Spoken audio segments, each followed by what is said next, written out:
October 25, 1944. At 0647 hours, as the first light of dawn pierced the Philippine sky above Leyte Gulf, Captain William Henderson aboard the destroyer USS Franklin watched in horrified fascination as 127 Japanese aircraft approached his task force in perfect formation, their pilots committed to certain death in service of their emperor.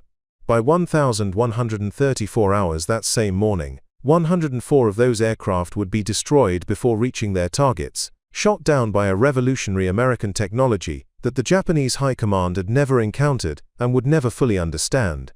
The weapon that achieved this devastating 82% kill rate was not a new fighter aircraft, advanced radar system, or superior naval gun. It was a proximity fuzz, no larger than a coffee can, that had transformed American anti-aircraft fire from a game of chance into an instrument of scientific precision. Before we jump back in, tell us where you're tuning in from, and if this story touches you, make sure you're subscribed, because tomorrow, I've saved something extra special for you. The technology that would prove decisive in defeating Japan's most feared tactical innovation had been developed in absolute secrecy by a team of American scientists and engineers, working under conditions of unprecedented urgency and security. The variable time fuse, known by the classified designation VT, represented one of the most closely guarded secrets of the Pacific War, its existence known only to the highest levels of military command and the brilliant minds who had solved mathematical and engineering challenges that many experts had considered impossible. The morning of October 25 would mark the first large-scale deployment of VT fuse against concentrated kamikaze attacks, providing American forces with their initial comprehensive data on the weapon's effectiveness against suicide aircraft. The results would exceed even the most optimistic projections of the scientists who had dedicated 3 years to perfecting this revolutionary technology under the intense pressure of wartime development schedules. Captain Henderson had received his first briefing on VT fuses 18 days earlier, during a classified weapons orientation session conducted aboard the heavy cruiser USS Baltimore, while his task force prepared for the Philippine invasion. The briefing officer, Lieutenant Commander Robert Morrison from the Bureau of Ordnance, had presented information that challenged everything Henderson understood about anti-aircraft warfare and the mathematical probabilities that governed aerial combat. Traditional anti-aircraft shells required direct hits or extremely close proximity to destroy enemy aircraft. Gunners had to calculate target speed, altitude, and direction, while accounting for wind conditions, ship movement, and the ballistic trajectory of their projectiles. Even experienced crews achieved hit rates below 8% against maneuvering targets. The mathematical complexity of aerial gunnery meant that most anti-aircraft fire served primarily to discourage enemy pilots, rather than actually destroying their aircraft. VT fuses had transformed this equation by eliminating the requirement for precise timing and direct hits. Each shell contained a miniaturized radio transmitter and receiver that detected the presence of aircraft within a lethal radius of approximately 75 feet. When the fuse sensed a target, it detonated the shell automatically, creating a sphere of destruction that made near misses as effective as direct hits. The technology had increased anti-aircraft effectiveness by more than 500% during testing phases, but its true combat potential remained theoretical until Japanese aircraft provided targets for comprehensive field evaluation. The development of VT fuses had begun in 1940 when British scientists, facing the devastating German bombing campaign known as the London Blitz, had approached American researchers with urgent requests for technological solutions to aerial warfare challenges. The British had developed rudimentary proximity detection concepts, but lacked the manufacturing capabilities and miniaturization expertise required to produce combat-ready systems. American industrial capacity and advanced electronics research had provided the foundation for transforming theoretical concepts into practical weapons.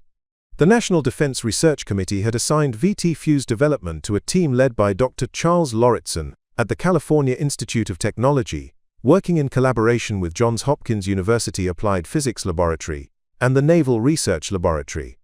The project had received unlimited funding and highest priority classification, with President Roosevelt personally approving resources that exceeded the budgets of many entire government agencies. Dr. Lauritsen's team had faced engineering challenges that required innovations in electronics miniaturization, shock-resistant design, and mass production techniques.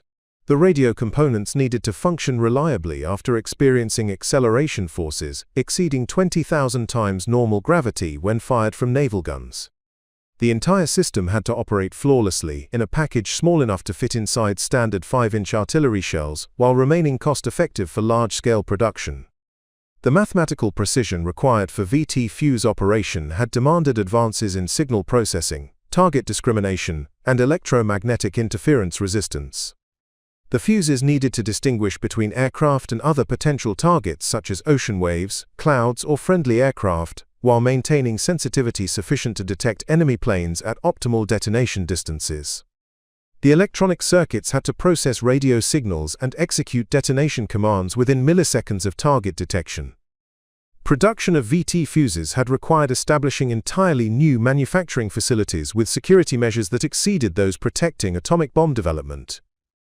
The fuse assembly plants, located in facilities across Pennsylvania, Maryland, and Virginia, had employed more than 12,000 workers who underwent extensive background investigations and signed agreements acknowledging that security violations could result in charges of treason during wartime. Captain Henderson's destroyer squadron had received their first VT fuse ammunition shipments at Ulithi Atoll on October 15, accompanied by technical specialists who provided intensive training on the new weapons' capabilities and limitations. The training had emphasized that VT fuses represented a revolutionary advance in naval warfare technology, but their effectiveness would depend entirely on proper implementation by gun crews who understood the tactical implications of proximity detonation. The technical briefings had revealed that VT Fuzes performed optimally against aircraft flying at altitudes between 1,500 and 8,000 feet, making them ideally suited for engaging the low-level kamikaze attacks that had become Japan's primary naval aviation tactic. The Fuzes could achieve reliable detonation against aircraft approaching at speeds up to 350 miles per hour, providing effective engagement envelopes that covered the performance characteristics of most Japanese naval aircraft. Henderson's gunners had conducted live-fire exercises using conventional shells to establish baseline accuracy rates before receiving authorization to test VT Fuzes against drone targets. The comparison had been dramatic. Conventional anti-aircraft fire had achieved a 12% hit rate against maneuvering drones flying predictable patterns.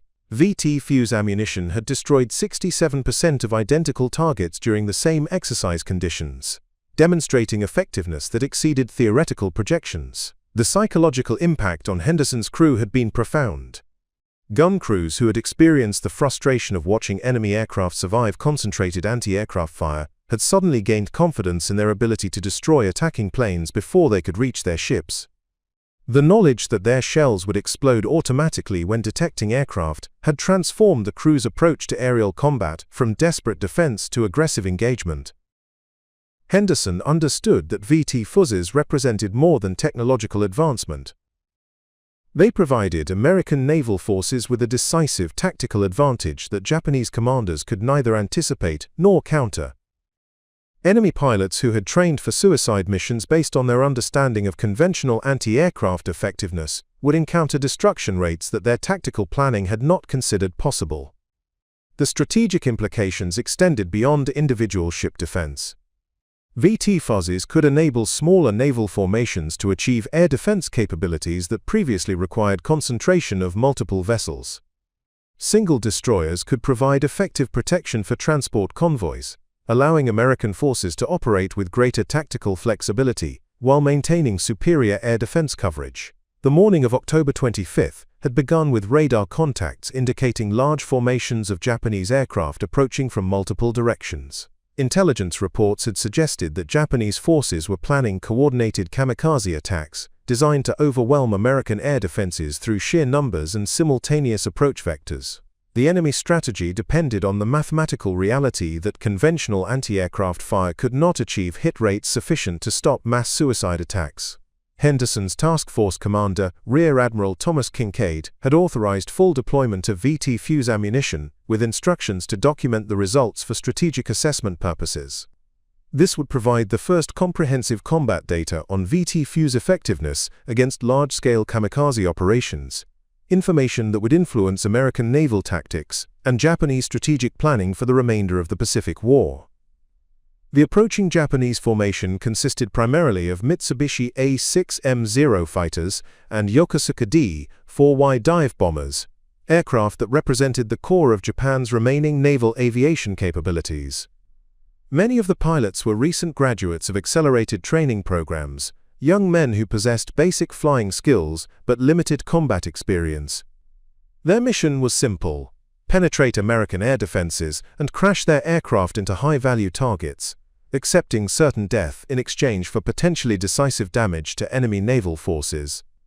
The Japanese tactical approach had been developed through analysis of previous kamikaze operations and American defensive responses. Enemy planners had calculated that coordinated attacks by more than 100 aircraft could overwhelm conventional anti-aircraft defenses through saturation tactics. Even if American gunners achieved historical hit rates of 8 to 12%, sufficient aircraft would survive to inflict catastrophic damage on the enemy fleet. The Japanese calculations had not accounted for VT Fuzes because the technology's existence remained completely unknown to enemy intelligence services.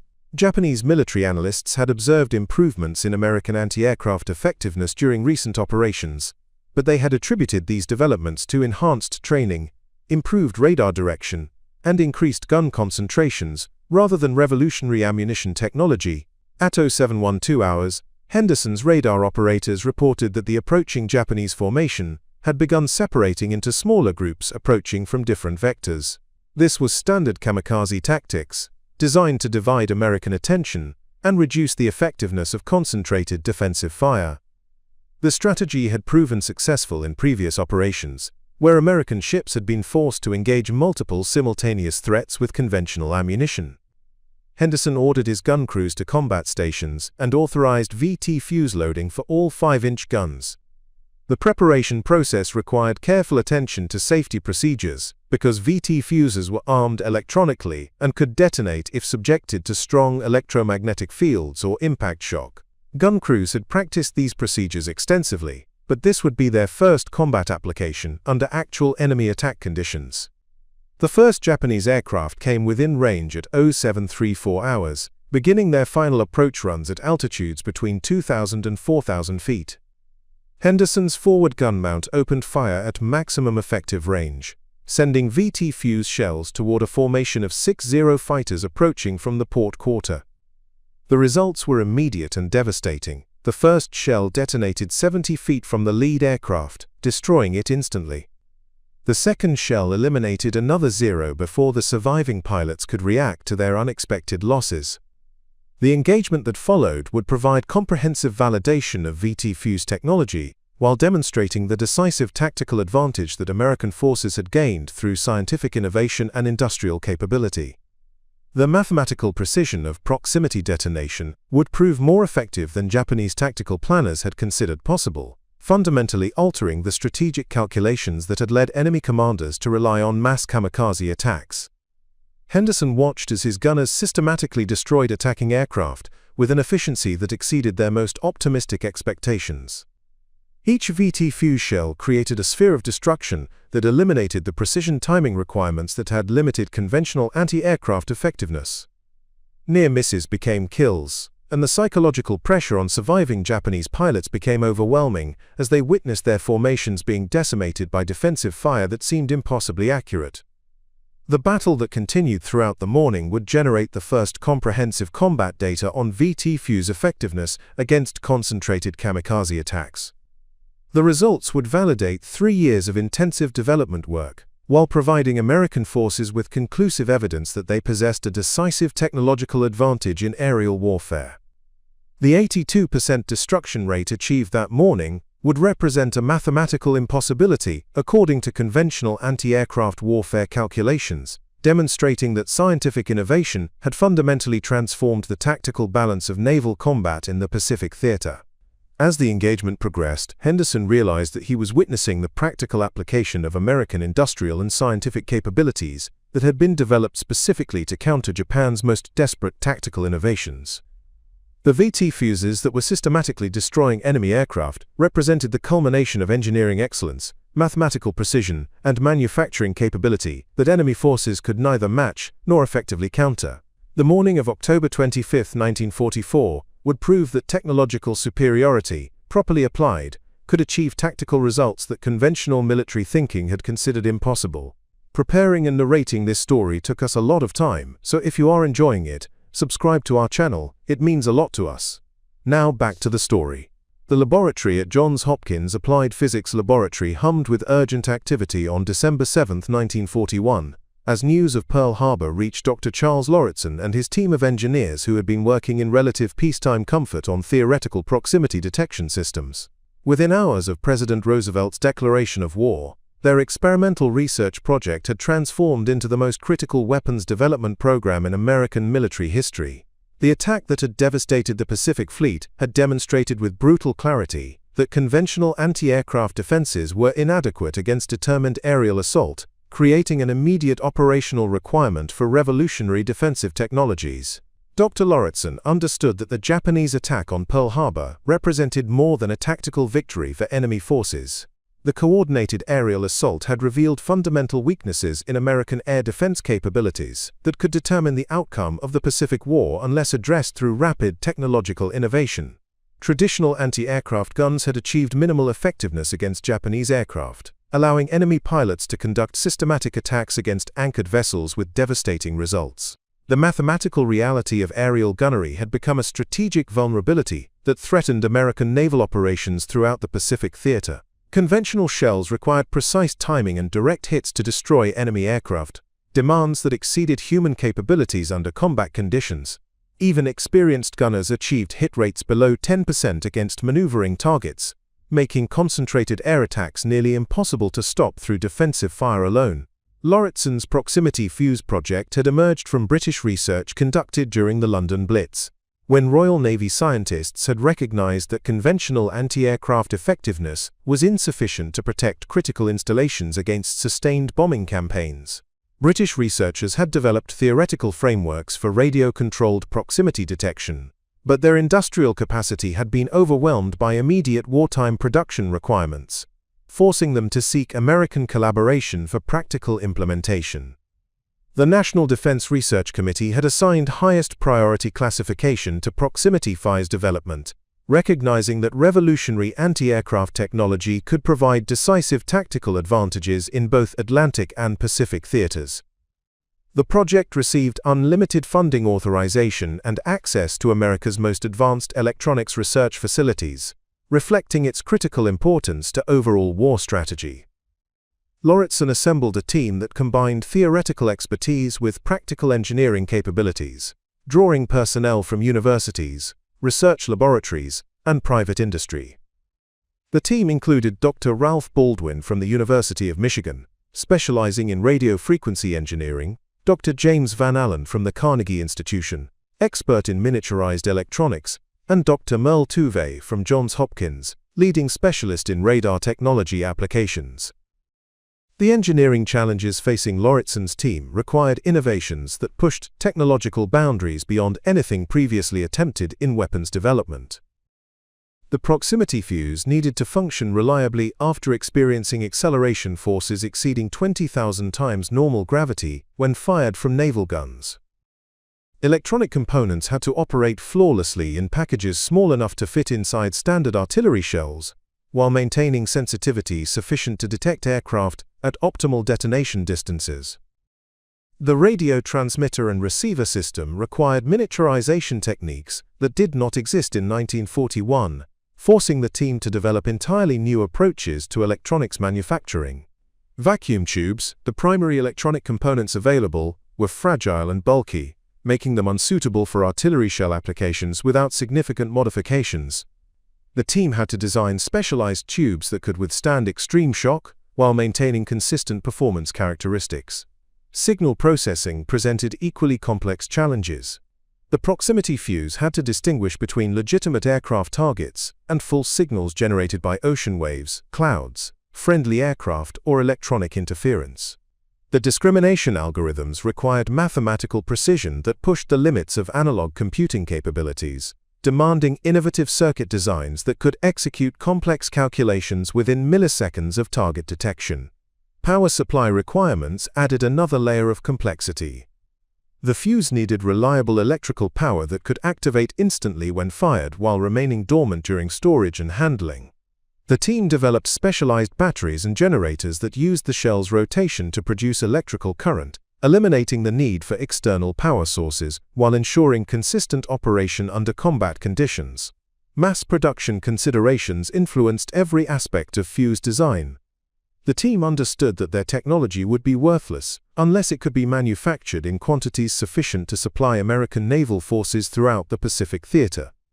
Production requirements meant that sophisticated electronic components had to be simplified for assembly by workers with limited technical training, while maintaining the precision necessary for reliable operation. Quality control standards required development of entirely new testing procedures. Each fuse had to be verified for proper operation without being destroyed in the testing process, demanding non-destructive evaluation techniques that could confirm electronic functionality and mechanical integrity. The testing protocols had to ensure that Fuzes would operate reliably after months of storage in tropical climates, while withstanding the shock and vibration of naval combat operations. Security measures surrounding proximity fuse development exceeded those protecting most classified military programs. The technology's potential impact on naval warfare made it a primary target for enemy intelligence services, requiring comprehensive security protocols that isolated research activities from potential observation or infiltration. Personnel working on the project underwent extensive background investigations and signed agreements acknowledging that security violations could result in charges of treason. The first functional prototype emerged from Lauritson's laboratory in September 1942. Representing 18 months of intensive development work under extreme time pressure. The prototype demonstrated reliable proximity detection capabilities against aircraft targets, but its complexity and manufacturing requirements made immediate production implementation impossible. The team needed additional months to simplify the design and develop production techniques suitable for wartime manufacturing conditions.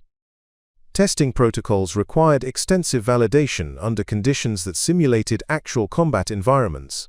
The team conducted trials at naval proving grounds using captured enemy aircraft as targets, evaluating fuse performance against various approach speeds, altitudes, and maneuvering patterns. The results exceeded theoretical projections, demonstrating destruction rates that were mathematically impossible using conventional anti-aircraft ammunition.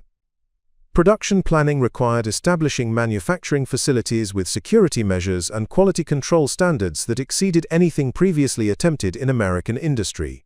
The fuse assembly plants needed to employ thousands of workers while maintaining absolute secrecy about their products and production techniques. The manufacturing process required precision assembly of delicate electronic components under conditions that prevented quality degradation while meeting urgent delivery schedules. Training programs for military personnel required development of comprehensive educational materials that explained proximity fuse operation without revealing classified technical details. Gunners needed to understand how VT Fuzes differed from conventional ammunition while learning new tactical approaches that maximize their effectiveness. The training emphasized that proximity Fuzes represented revolutionary capability that could transform defensive operations if properly implemented. Field testing began in early 1943, using limited quantities of production Fuzes deployed aboard selected naval vessels in both Atlantic and Pacific theaters.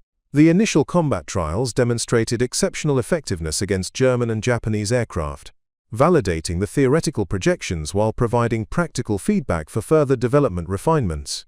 The results convinced military commanders that VT Fuzes represented a decisive technological advantage that could influence the outcome of major naval engagements.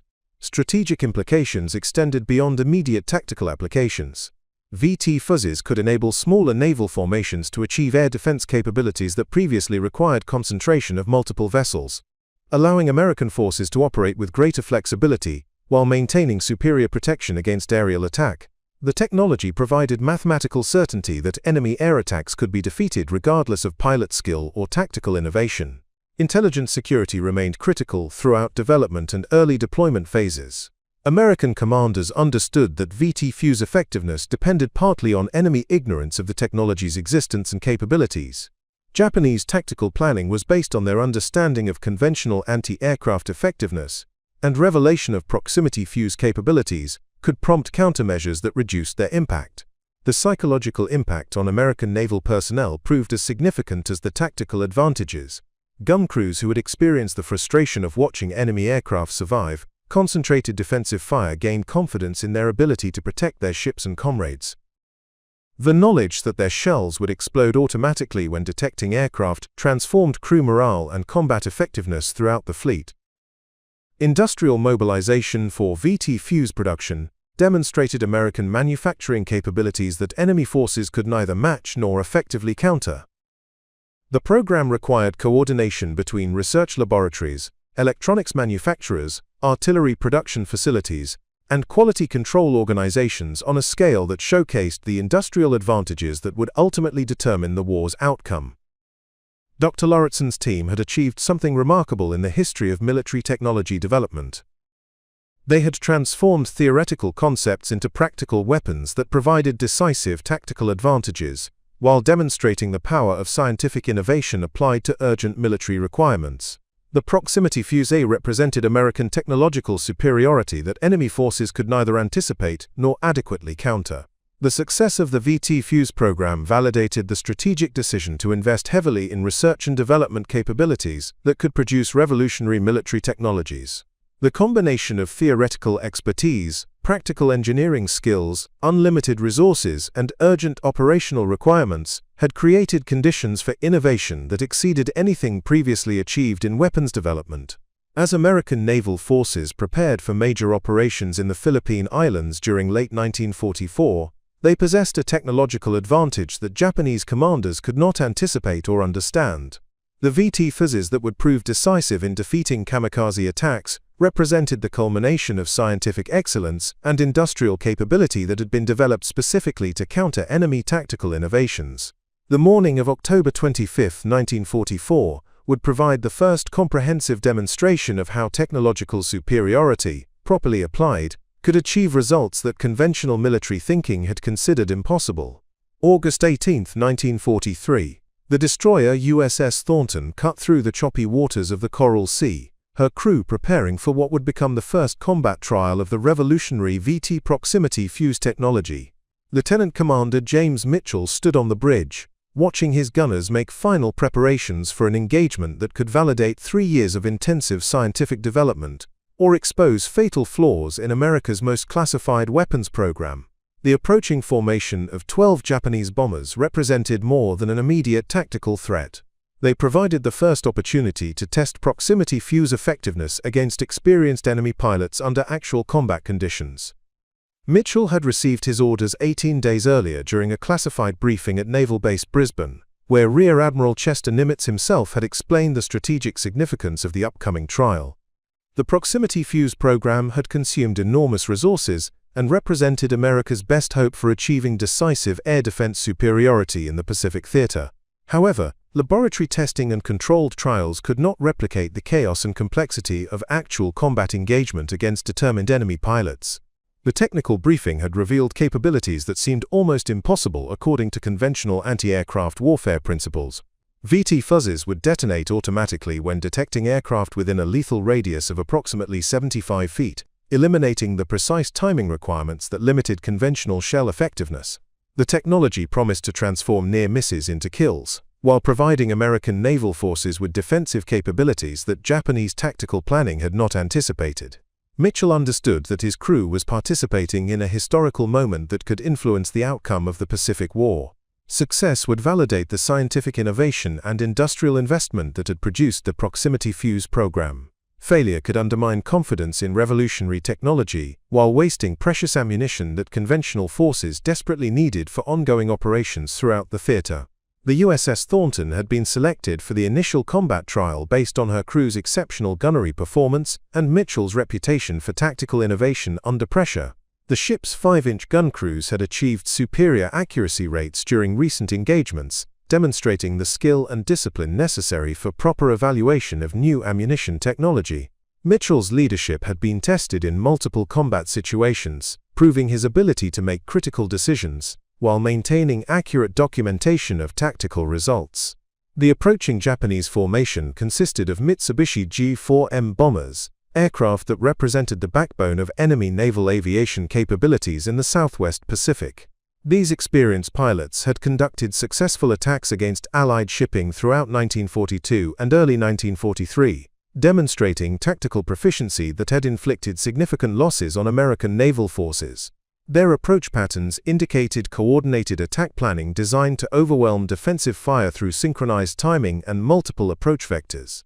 Mitchell's radar operators had been tracking the enemy formation for 37 minutes, providing detailed information about aircraft speed, altitude, and probable attack trajectories.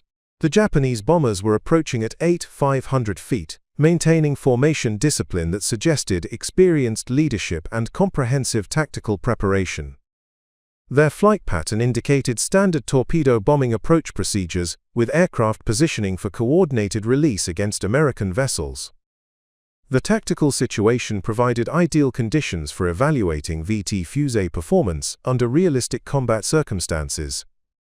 The enemy aircraft were approaching within optimal engagement parameters for proximity Fuzes effectiveness, flying at altitudes and speeds that matched the technology's design specifications. The anachronia and excellent visibility would enable precise documentation of shell detonation patterns and aircraft destruction sequences. Mitchell ordered his gun crews to combat stations and authorized VT Fuzes loading for all 5-inch guns. The ammunition handling procedures required careful attention to safety protocols because proximity Fuzes contained electronic components that could malfunction if subjected to electromagnetic interference or physical shock. Gun crews had practiced these procedures extensively during training exercises, but this represented their first application under actual enemy attack conditions. The loading process demonstrated the remarkable miniaturization achievements that had made VT Fuzes possible. Each shell contained sophisticated radio transmitter and receiver components, batteries, timing circuits, and detonation mechanisms packed into a space no larger than a coffee can. The technology represented manufacturing precision that exceeded anything previously achieved in military ammunition production, showcasing American industrial capabilities that enemy forces could neither match nor effectively counter. At 1,347 hours, the first Japanese aircraft came within effective range, beginning their torpedo run approach from the port quarter. Mitchell's forward gun mount opened fire with VT Fuzes ammunition, sending proximity shells toward the lead bomber at a range of 12,000 yards. The mathematical precision of the engagement reflected months of intensive training and the technological advantages that American forces had gained through scientific innovation and industrial excellence. The first shell detonated 83 feet from the lead bomber, creating a sphere of destruction that severely damaged the aircraft's port engine and control surfaces. The pilot attempted to maintain his attack approach, but the damage proved too extensive for continued flight operations. The bomber entered an uncontrolled dive and crashed into the ocean before reaching torpedo release position, representing the first combat kill achieved through VT Fuzes technology. The second shell eliminated another bomber before the surviving pilots could react to their unexpected losses. The proximity detonation occurred 71 feet from the target aircraft, destroying the bomber's starboard wing and causing immediate structural failure. The psychological impact on the remaining enemy pilots was immediately apparent, as their formation discipline began deteriorating under defensive fire that seemed impossibly accurate. Mitchell observed the engagement with professional fascination and growing confidence in the revolutionary technology his crew was employing.